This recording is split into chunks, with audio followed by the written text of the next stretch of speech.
我想让您看一张卫星照片。2026年2月28号，伊朗南部米纳布市上午11点左右拍的。画面里面，山主建筑物从西到东排成一排，最西边是萨义德舒哈达军事综合体，革命卫队海军的旅部，烟还在冒，已经变成了一片废墟。这并不意外，因为这一天史诗怒火的这个军事行动刚刚开始，美以联军正在把伊朗全境500多个军事目标挨个轰炸。最东边，沙杰雷塔耶贝女子小学也变成了一片废墟，170多个女孩本来正在上课。星期六是伊朗的工作日，而美军3枚精确制导的导弹前后不到10分钟。但这样一张照片里面最重要的东西不是这2堆废墟，而是中间这栋楼。这个是阿布萨兰烈士专科诊所，2025年1月份才开业。这个诊所大楼完好无损，一块玻璃都没碎。这个并不是猜测，美国的卫星影像已经证实了这一点。而且 USA Today 跟这个 NPR 都用过这些前后的对比图。我们可以看到，打击范围内有8栋建筑被彻底摧毁，而这栋诊所大楼却被非常精确的给绕过去了。我们要体会一下这么一个情况：导弹精准的炸了西边的军事基地，精准的炸了东边的学校，唯独也精准的绕过了中间的诊所。这说明一个什么问题？说明美军的这样一套系统的算法，它有能力识别、定位，并且记录一座才运营11个月的医疗设施，说明它的传感器是在工作，说明它的情报库是没问题的。半岛电视台的调查团队问了一个非常简单的问题：你都新到能够识别一座才运营了1年的诊所，你都知道要避开这个诊所大楼，那为什么你就偏偏识别不了一所已经从军事基地分离了整整10年的小学呢？这完全不是导弹打偏了，美国的精确制导导弹从来都不打偏。NPR 的武器专家他看了这个弹坑的特征，他的评论是非常精确的打击，每一枚都正中建筑中心。问题不在于导弹的精确度，问题在于说是谁告诉导弹应该往哪儿飞。答案它不是一个人，而是一整套系统。具体来说，就是克劳德这个 AI 它在干嘛？这是目前最先进的大语言模型之一，它负责看情报、分析目标，给出轰炸的建议。美军内部还有另外一个军事数据的平台，他把克劳德的建议一个接一个的整合进来，然后推送给前线的操作员。结果是什么？在史诗怒火行动的24个小时之内，这个系统生成了超过1000个打击坐标，平均每分钟1.44个。人类对于每一个 AI 标定的目标，平均的审核时间是20秒。在这短短20秒以内，你要判断一组坐标到底是兵营还是小学，屏幕上 AI 给了92%的置信度的评分。你的同事们，他们已经连续批准了几百个目标，没有一个出过任何问题。国防部长上周还在公开嘲笑那些只在保护平民的交战规则是非常愚蠢的。那如果换了是您，只有20秒的时间，你会按下那个按钮吗？不用回答，因为已经有900个人替你回答了，他们的眼睛眨都没有带眨一下的，全都按了 yes。这一期视频我不打算聊 AI 有多聪明，我也不是要控诉谁谁谁有多邪恶，我想聊的是我们是到底怎么样一步一步走到今天，杀死了165个无辜的小女孩，没有任何人需要为这个事情来负责。我们先说一个数字，在传统的军事目标审批流程里头，一个训练有素的情报分析师团队，他们处理一个复杂的目标，从发现、定位、核实到生成打击坐标，通常需要几天的时间，有时候甚至要几周，不是因为他们笨，而是因为确认一个坐标到底是什么，需要交叉比对卫星图像、信号情报、人力情报，还有一份叫做非打击清单的东西。清单上面列着所有已知的学校、医院、清真寺的地理坐标，如果碰到的话，就会自动预警。所以这个过程的确很慢，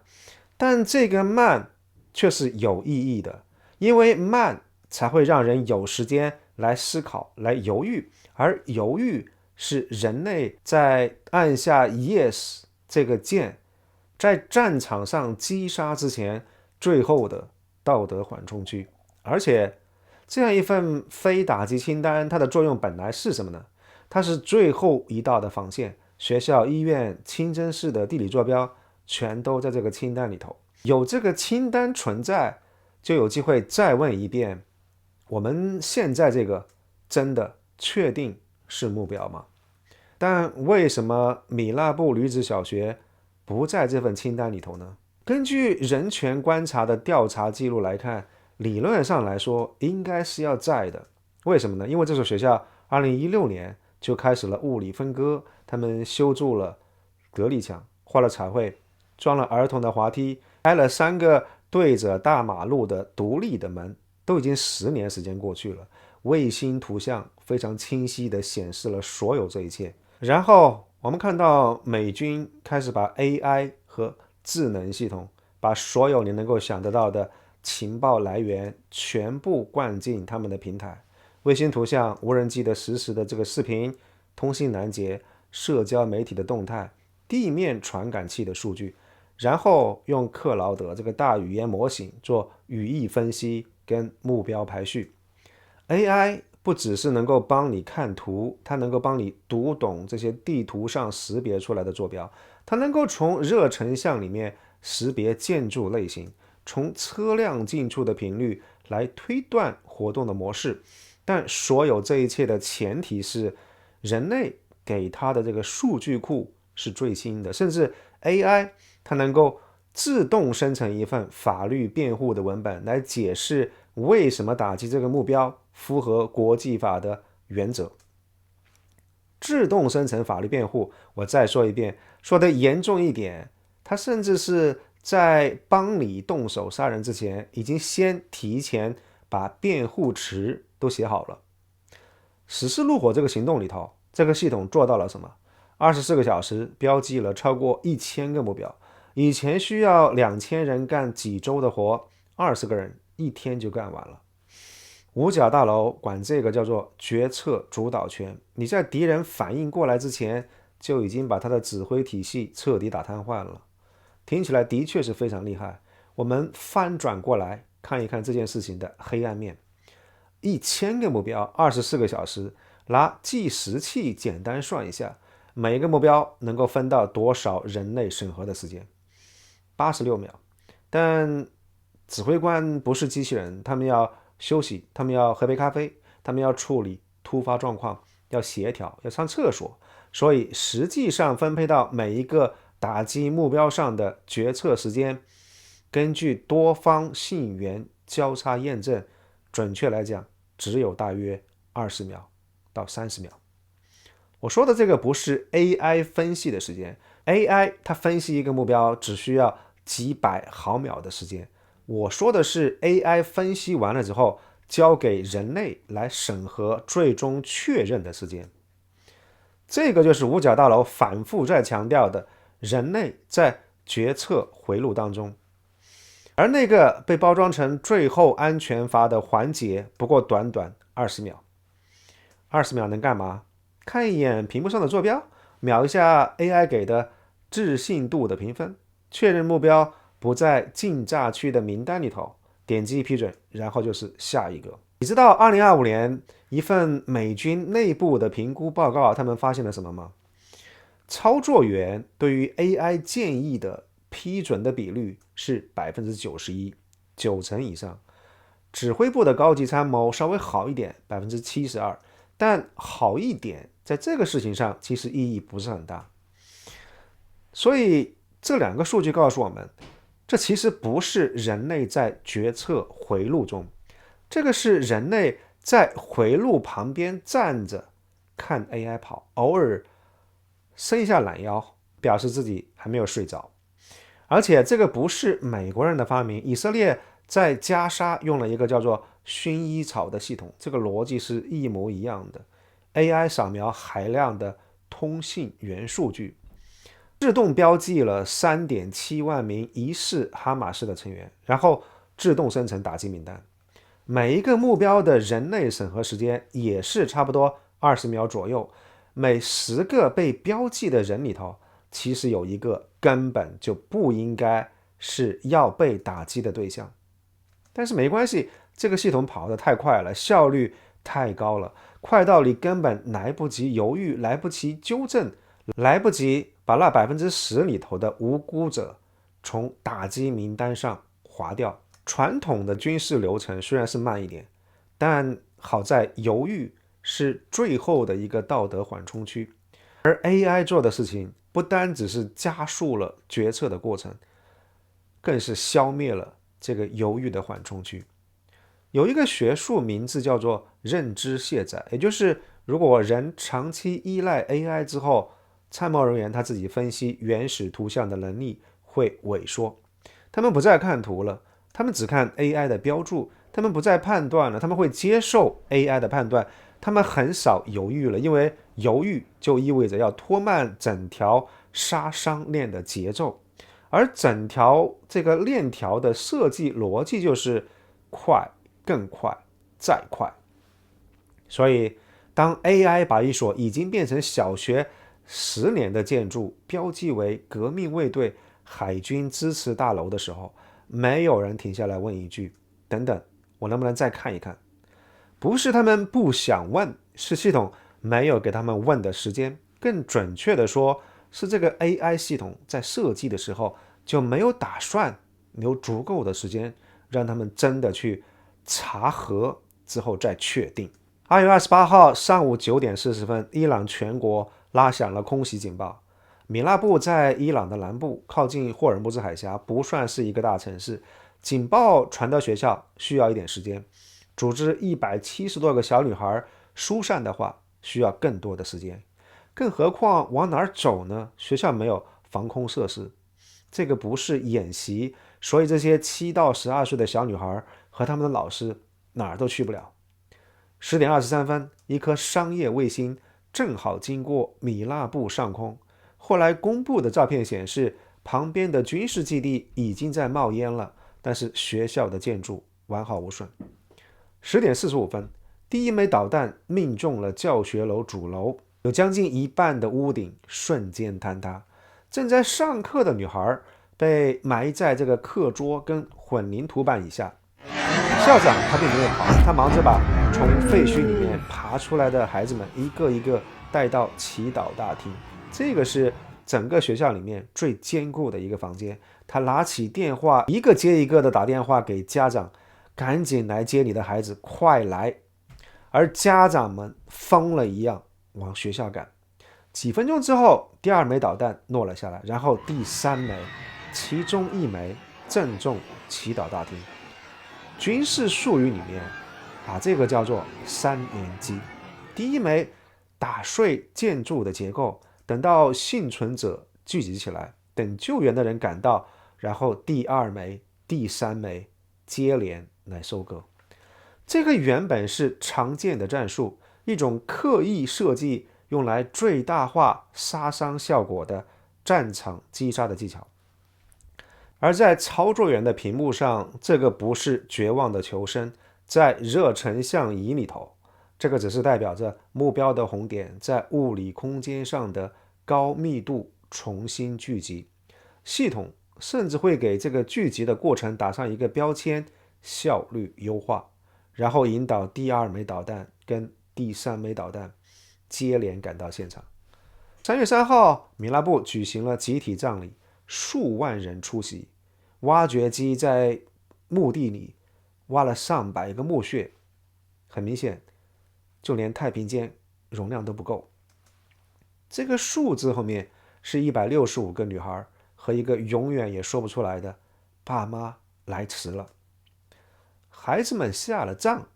网络上的叙事战争立刻打响，试播假信息全部都被拆穿了。但在社交媒体的算法里头，谎言永远比真相跑得更快。而五角大楼2月28号当天说不知情，3月1号说正在了解相关平民伤害的报告，3月4号国务卿出来说美国不会故意攻击学校，而海格塞斯回避了所有关于 AI 目标选择的问题。直到3月5号，路透社跟纽约时报同时透露说，美方内部的调查已经初步判定美军极有可能就是责任方。判定的依据非常简单，因为那一天的行动是有地理分工的，以色列负责的是伊朗西部跟中部的导弹发射场，而美军负责南部的革命卫队海军设施，米拉布就位于南部。这个消息传出来之后，红迪社区上面一条评论有5300个赞。这个评论非常短，我们美国人现在连校园枪击案都要变成是出口商品了吗？关于米拉布的调查材料，网络上汗流充冻，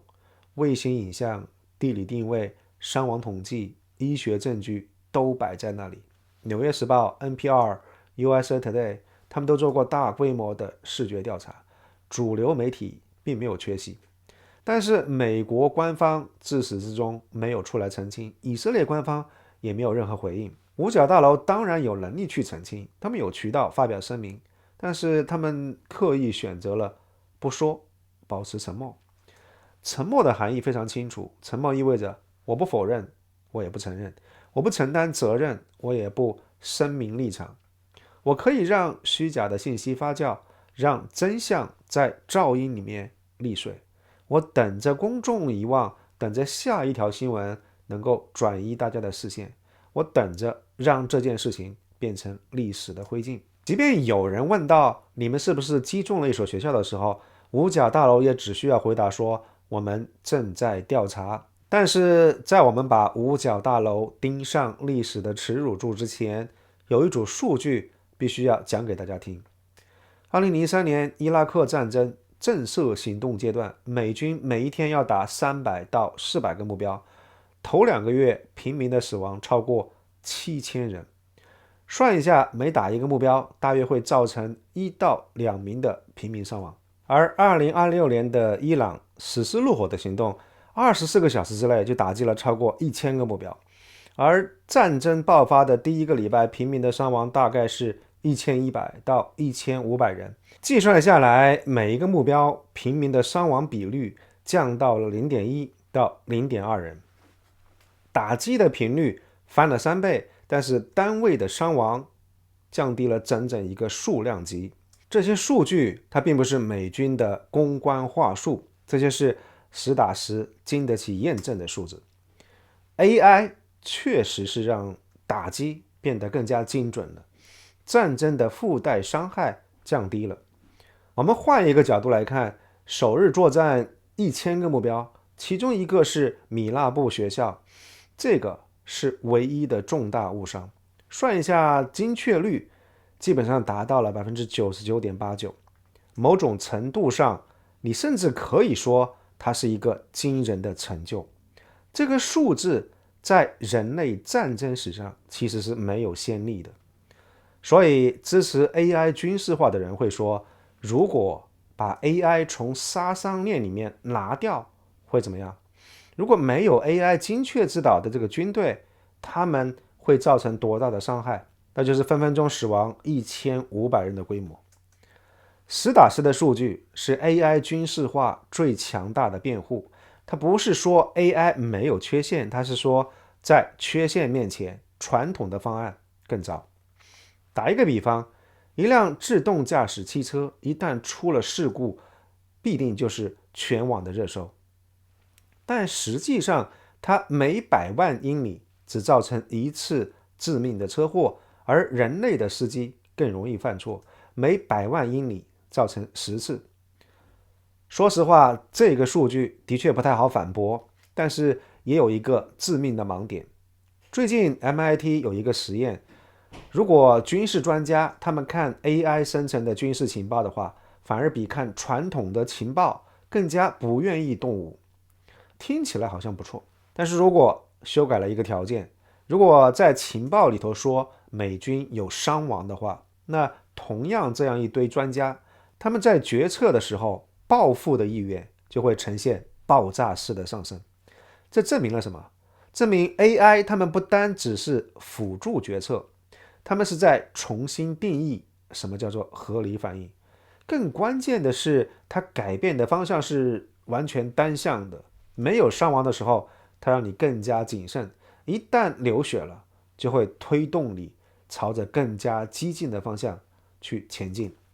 还有另外一个实验，今年2月份，研究员让 GPT 5.2、克劳德、Gemini 这些大的模型在核危机当中扮演不同国家的领导人，结果所有这些 AI 他们都表现得比人类更加显著的激进，没有任何 AI 模型选择退让。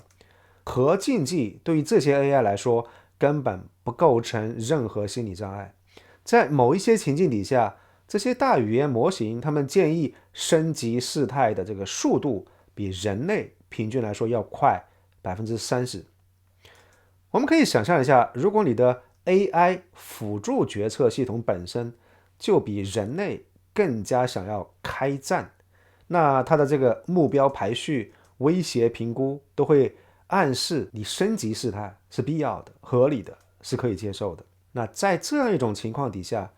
给人类的20秒时间这个审批还有什么意义呢？人类虽然是身处在决策回路当中，但其实是可以被引导的。支持 AI 军事化的人，他们的论点有一个隐藏的假设，就是人类操作员其实是可以脱离 AI 的影响，独立做决策的。但很可惜，目前的学术研究并不支持这个假设。而当 AI 既是决策的建议者，又是实际的决策驱动者的时候，人类在决策回环中这个事儿就变成了是一句空话。2025年7月份，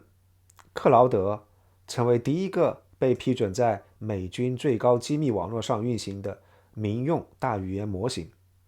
但当时这家公司他们开了2个条件，第一个就是不能用来大规模的监控美国公民，第二个是不能够用在全自主的致命武器上。也就是说，最终要决定可以痛下杀手的那个按钮必须是在人类手上。你可以用 AI 帮你分析、排序、规划，但是按按钮的那个必须是人类。五角大楼当初其实是同意了，但是后来他们改变了自己的决定，所有 AI 采购的合同必须要包含一个任何合法用途的条款，意思就是供应商不允许设定限制。去到2026年2月24号的时候，海格赛斯给克劳德下了最后的通牒，72个小时之内必须要移除所有的使用限制。CEO 达里奥·阿莫代拒绝了这个要求。2月27号下午5点01分，通牒到期。5点14分，海格赛斯发了一条推文，克劳德被列为是国家安全供应链的风险，从此被踢出国防体系。而用来制裁他的这个法律，以前是专门为华为跟卡巴斯基这样一种被怀疑受外国敌对势力操控的公司来准备的。但非常讽刺的是，这个法律现在用在了一家由美国公民创办、员工全是美国人，唯一的罪行是在合同里写了我不做全自主武器的这么一家公司身上。即便如此，在本次的战争当中，克劳德已经深度的镶嵌进入了这个五角大楼的智能化平台里头。虽然五角大楼给了6个月的过渡期，但是6个月时间，你上次见过什么样的国家安全的威胁能够在一个国家的国防心脏系统里面再待多6个月？而我们看到克劳德在被踢出国防系统之后，反而完成了一轮300亿美元的融资，他们的估值飙升到了3800亿，克劳德这个 App 也冲上了这个苹果的排行榜，日活跃的用户突破1100万。五角大楼把他踢出门的那一天，变成了这家公司历史上最成功的品牌推广事件。某种程度上，我不是很确定应该用一个什么样的表情来面对这件事情。但这期视频并不是一个硅谷商战的故事。如果剥离掉所有荒诞的表皮，其实底下有一个非常矛盾的结构性的问题。先说一个更底层的事实，为什么五角大楼他们宁可跟 OpenAI 签订一个任何合法用途的合约，你要把那个坚持安全限制的公司赶出去呢？学术研究他们发现了一个让政策制定者非常着迷的规律， AI 武器事实上正在改变战争的政治成本的结构。当精确制导的无人机代替了大规模地面作战的时候，当机器狗代替了美军打巷战的时候，美军的伤亡忽略不计的时候，这个时候国内反战的呼声就会大大削弱了。换句话来说， AI 的介入大幅度降低了战争的成本，也把战争从政治竞技变成了可供选择的政策选项，也就意味着说，决策者发动战争的这个心理障碍大幅度减小了。而这个不再只是停留在纸面的理论而已。这意味着什么？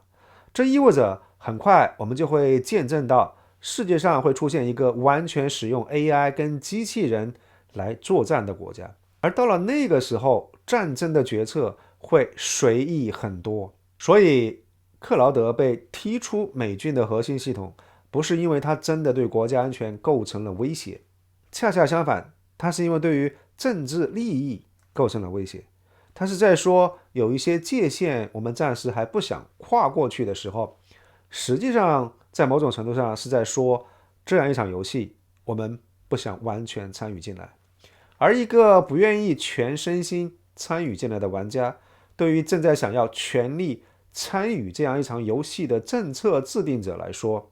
是一个必须要消除的障碍。因为有 AI 的介入，战争这个工具能给他带来非常多的政治上的好处，但是付出的成本非常小。而在整条杀伤链里头，从数据采集到情报分析，到目标生成，到人类审批，再到导弹发射，只有一个节点曾经尝试说不。这并不是一线的操作员，操作员有20秒的时间，也不是指挥官，指挥官说整个流程是合规的，也不是美国的国防部长，因为国防部长说安全的限制毫无意义。唯一曾经试图说不的是这个曾经在百度做过实习生的 A 公司的老板，这是一个让很多中国人都非常讨厌的人。而接替这家 A 公司的是谁？ OpenAI 拿着任何合法用途的条款，他们冲进五角大楼来签合同，结果几个小时之后，内部就爆发了员工叛乱，而奥特曼不得不公开承认，这样一笔交易看起来既投机又草率。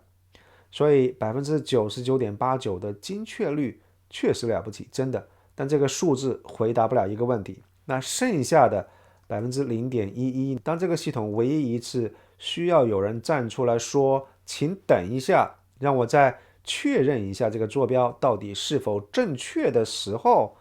那个人他到底在哪儿？还是说这个人这个步骤他根本就被设计成了不需要存在？我们来尝试找一下米拉布大屠杀165个女孩到底应该由谁来负责。 A 公司他们开发了克劳德，克劳德这个 AI 参与了美军对于目标的排序。 A 公司说，我们明确写了2条禁令，第一，不做全自主的武器，第二，不做大规模的监控。我们因为坚持这2条被列入了黑名单，所以我们不背这个锅，好吧？那我们去找 P 公司， Maven 这个平台就是他造的，克劳德跟导弹之间的这座桥是他架设的。 P 公司说了，我们只是一个系统的集成商，我们是按照客户的要求把客户选定好的大模型接入客户的系统。目标选择不是我们做的，我们只是提供了一个管道而已，我们不负责水有没有毒。那好，我们就找美军的操作员，这是最后按下批准键的这个人，他是整条链条上最后一个人类的节点。但是操作员说，我只不过有20秒的时间，而 AI 给出了92%的自信度的区间。系统通过了国防部的安全认证，我前面批准的几百个目标全都是对的。你让我如何能够在20秒的时间里头独立核实这一组坐标到底是兵营还是小学呢？你这么能，换你来试试看，好吧？那我们可以找战区指挥官。指挥官说了，这套系统经过了正式的测试、评估以及验证确认的流程。AI 的部署有国防部首席数据官的这个签字，操作的规程要求有人类的审批，我的人他也的确是审批了，流程完全合规。好了，我们现在找政策的制定者，现在的战争部长海格塞斯。海格塞斯说，我们正在调查。所以问了一圈人，最后回到了原点。AI 的开发者说，我早就已经设定过了红线。而美军智能系统的集成商说，我只负责接好管道。操作员说，我只有20秒的时间。美军的指挥官说，整个流程完全合规合法。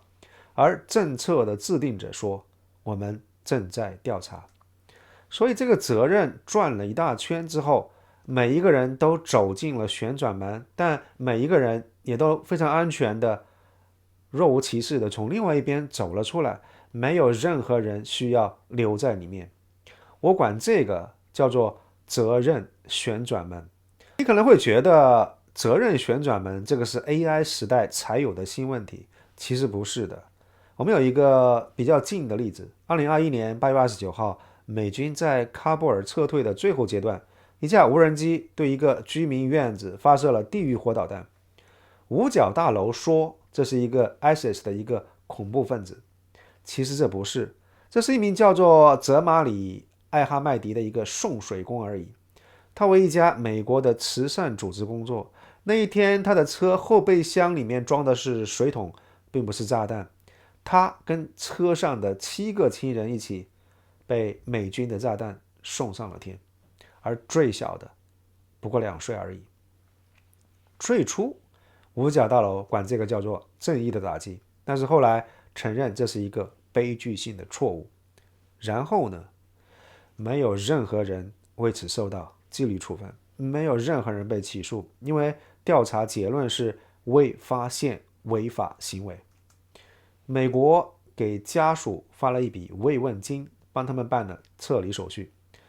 美军的那次行动没有 AI 参与目标的选择，是非常纯粹的人类决策，但也是非常纯粹的人类犯的错误。10条人命，结果是零处分，没有任何人需要背锅。而现在米纳布有 AI 参与这个目标的选择，有人类在决策回环当中做安全阀，有精确制导的导弹来做执行的端口，但最后结果是什么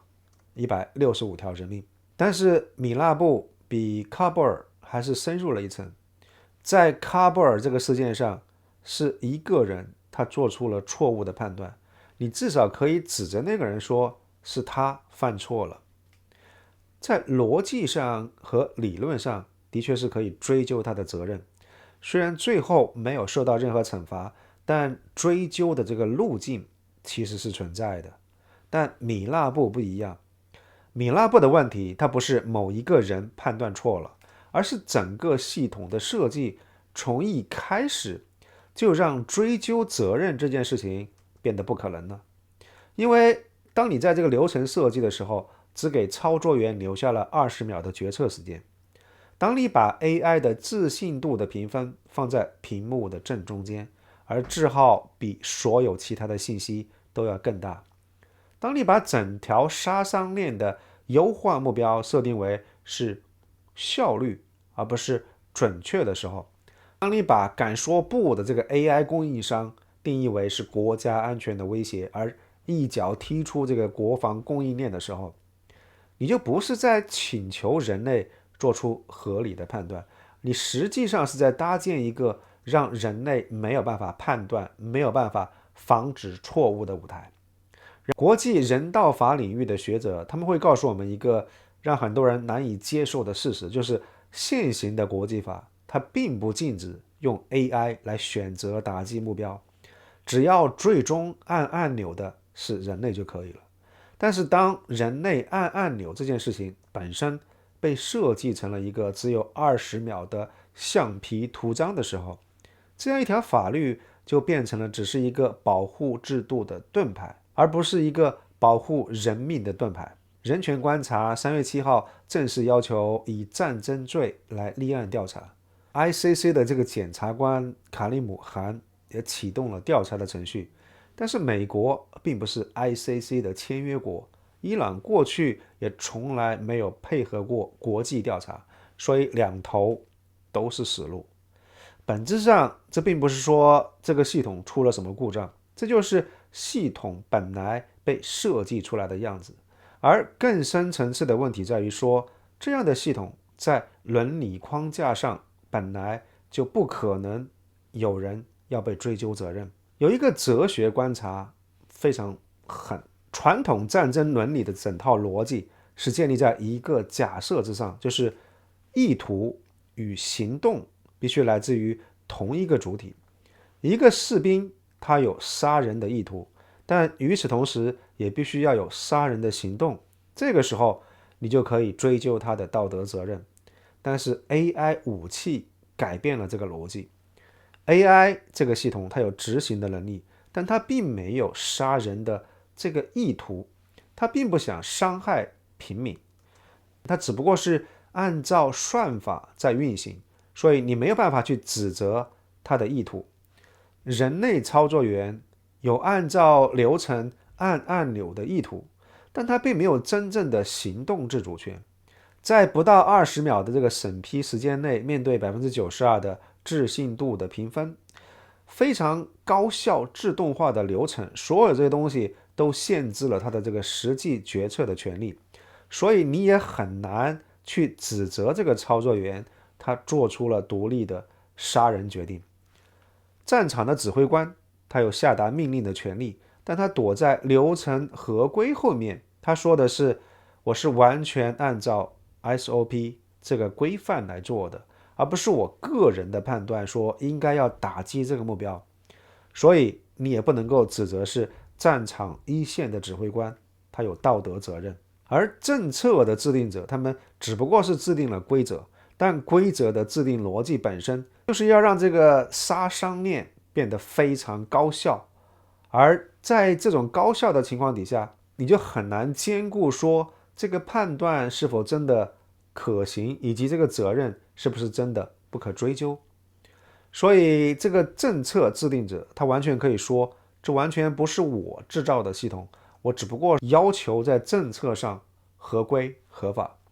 所以意图转了一圈，行动也转了一圈，但两者并没有在同一个人上，在同一个个体上相遇。所以这个就不单单只是一个流程设计的问题，这个是伦理框架本身的一个已知的无法修复的缺陷。当犯错这件事情没有代价的时候，它就不再是错误了，它变成是一个统计学上可以接受的噪音，一个可以被吸收掉的偏差，一个不影响 KPI 的小数点。而对于美军这样一套高效杀伤链系统的产品经理来说，165个女孩的死亡只不过是一桩 edge case， 也就是一个边缘场景，完全跟战犯起诉不沾边。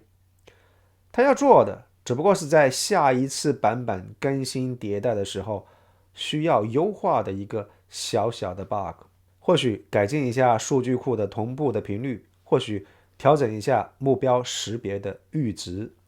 系统会迭代，代码会升级，然后下一轮的轰炸或许会变得更加精准。而更准确的说，它实际上变成的是一个伦理体系可以容纳的、制度化的、合法化的杀人，而且这样一种杀人还可以不断的优化、不断的改进、不断的迭代。所以这165个女孩，这0.11%的出错率，不仅仅只是2个数字而已，这实际上是一个预告。让我带大家回到开头这样一张卫星照片，山主建筑从西到东排成一排，两边都是废墟，中间这栋诊所大楼完好无损。AI 系统是完美的，它证明了这一点。而 AI 的支持者们会说，就好像自动驾驶终将会取代人类司机， AI 接管杀伤链也是不可逆转的大趋势。用传统轰炸，米纳布市死亡的可能会是1650人，而用 AI 精准轰炸只不过是死亡了165个人。从数学上来看，这是对的，但这正是米纳布学校这 AI 第一滴血最绝望的地方。过去人类在杀伐和征战当中犯下滔天罪行，这些多半是源于仇恨、狂热、恐惧和失控。我们当然可以愤怒，我们可以建立国际法庭，可以去追究他们的责任，因为这些都是人性的黑暗面，而人性可以被定罪。但米纳布的废墟里头，其实你可以认为没有很多的仇恨，没有任何人是非常仇恨这165个小女孩。AI 它没有恶意，它只不过是一次权重计算的偏差，或者是数据库更新的问题。美军的操作员说实话也没有恶意，他只不过是在要求的20秒倒计时里头点击了确定按钮。五角大楼你也可以说没有恶意，他们甚至非常真诚地觉得把平民的伤亡率降低到了0.11%是一项非常伟大的向善之举。所以我们看到了吗？杀伤链条上的所有人都是好人，所有人都在兢兢业业地履行职责，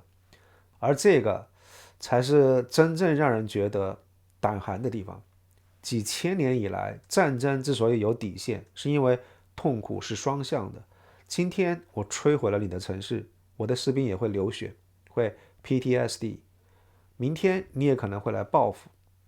我所有的这些良心不安，是阻碍大国轻率开战的心理屏障。但从此以后 ，AI 打破了这个制约。AI 做的不是让杀戮更精准，而是把杀戮变得无菌。当那些坐在空调房里的美军操作员，他们看着屏幕上的一串代码，非常轻松地完成杀戮的时候，当他们喝着热咖啡，准点下班去接小孩放学的时候，战争的性质已经改变了。他把鲜血淋漓的这个屠杀变成了屏幕上的一次幽哀交互，把对于一座城市的摧毁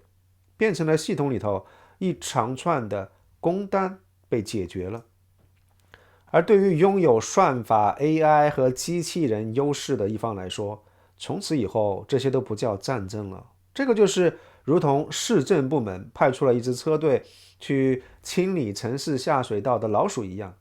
当对方在你的系统里面甚至不具备让你的人流血的资格的时候，战争的底线就不再存在了。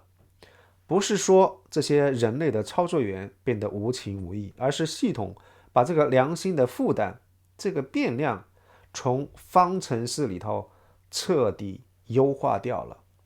而最恐怖的预言是，这样一套非常完美的算法和 AI， 它是会扩散的。今天我们看到史诗怒火还需要2亿美元的 AI 合同，还需要顶级的工程师和超级大国的算力，